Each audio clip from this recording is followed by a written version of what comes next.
557 Kansas Standard Master Plumber with Gas Exam. 1. Which document primarily outlines the administrative procedures and requirements for plumbing installations in Kansas? A. NFPA 54. B. IPC. C. ASME. D. NFPA 99. Answer: B. IPC. Explanation: the International Plumbing Code, IPC, provides administrative details such as permits, inspections, and record-keeping for plumbing installations. 2. Under the IPC administrative provisions, who is typically responsible for ensuring compliance with permit requirements? A. The property owner.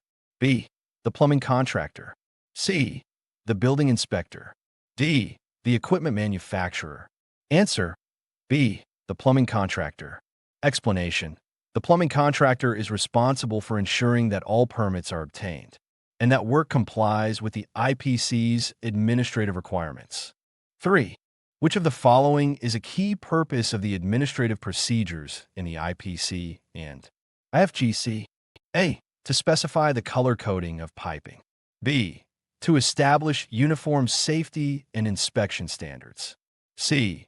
To detail the chemical composition of pipe materials. D. To determine the installation methods for electrical wiring. Answer: B. To establish uniform safety and inspection standards. Explanation: administrative procedures in the IPC and IFGC aim to standardize permits, inspections, and compliance measures to enhance safety. 4. A master plumber applying for a gas installation permit must demonstrate knowledge of which two codes? A. IPC and NFPA 13. B. IFGC and NFPA 54. C. IPC and IFGC. D. UPC and NFPA 54. Answer: C. IPC and IFGC. Explanation: in Kansas, the master plumber must be conversant with both the International Plumbing Code, IPC, and the International Fuel Gas Code, IFGC. 1/4. 557 Kansas Standard Master Plumber with Gas Exam. 2. 5. When a plumbing inspector reviews documentation, which administrative document is most critical to confirm that work is authorized? A. Inspection report. B. Permit. C. Material test certificate. D. Manufacturer's installation guide. Answer: B. Permit. Explanation: the permit confirms that the planned work has been reviewed and approved in accordance with administrative procedures. 6. If an installation is found to be non-compliant administratively, what is the typical consequence under the IPC? A. Mandatory replacement of all piping. B. Imposition of fines and requirement for correction. C. Immediate revocation of the contractor's license. D. A warning with no further action. Answer: B. Imposition of fines and requirement for correction.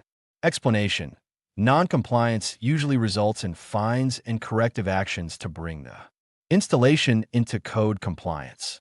7. Which agency typically enforces the administrative provisions of the IPC in Kansas? A. Local building departments. B. The Kansas Department of Transportation. C. The Environmental Protection Agency. D. The Department of Labor. Answer: A. Local building departments. Explanation: local building departments are responsible for administering and enforcing the IPC's administrative requirements. 8. In the context of administrative requirements, why is record-keeping important? A. It provides historical data for material costs. B. It documents compliance and facilitates inspections and future maintenance. C. It determines the type of fuel used. D. It specifies the exact installation technique.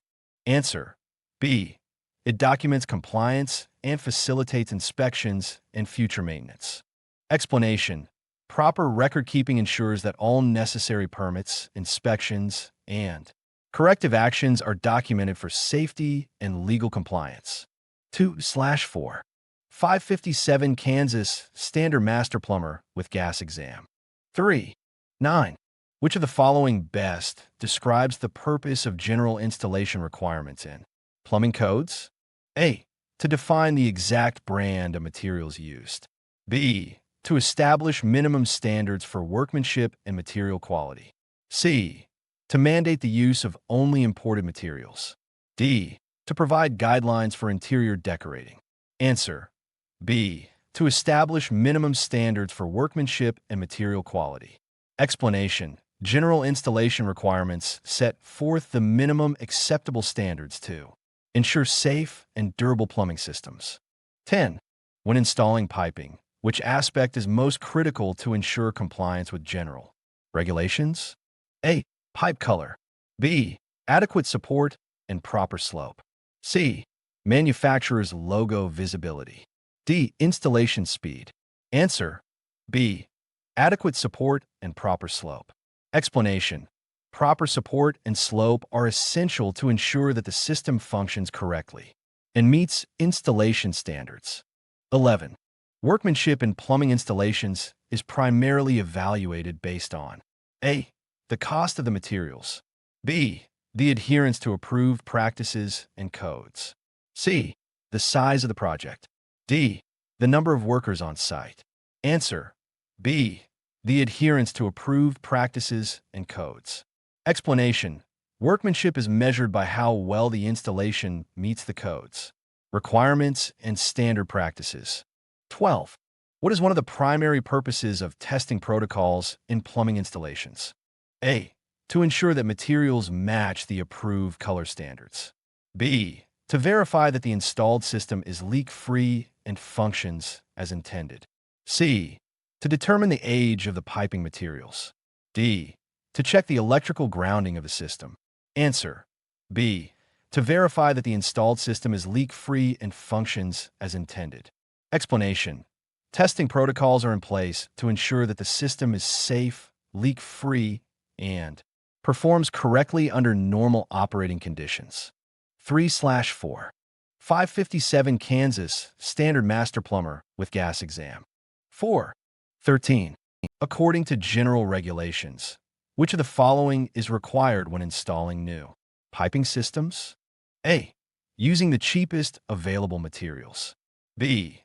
Following manufacturer's instructions and approved methods. C. Hiring only unlicensed labor. D. Skipping pressure tests if the installation appears correct. Answer: B. Following manufacturer's instructions and approved methods. Explanation: Compliance with manufacturer's instructions and approved methods ensures that installations meet the quality and safety standards outlined in the codes. 14. Which of the following is a key component of quality workmanship in plumbing installations? A. Random placement of supports. B. Uniform installation practices that meet code standards. C. Installing all components in a single day. D. Avoiding any form of documentation. Answer: B. Uniform installation practices that meet code standards. Explanation: Consistent, code-compliant workmanship is essential for a reliable and safe plumbing installation. 15. Material approvals under general regulations often require what kind of documentation? A. A handwritten note from the installer. B. Manufacturer's certification and compliance listings. C. A verbal assurance from a supplier. D. A dated photograph of the material. Answer: B. Manufacturer's certification and compliance listings. Explanation: Approved materials must be accompanied by certifications that verify they meet established standards. 16. During a field test of a plumbing system, which of the following is the inspector most likely to evaluate?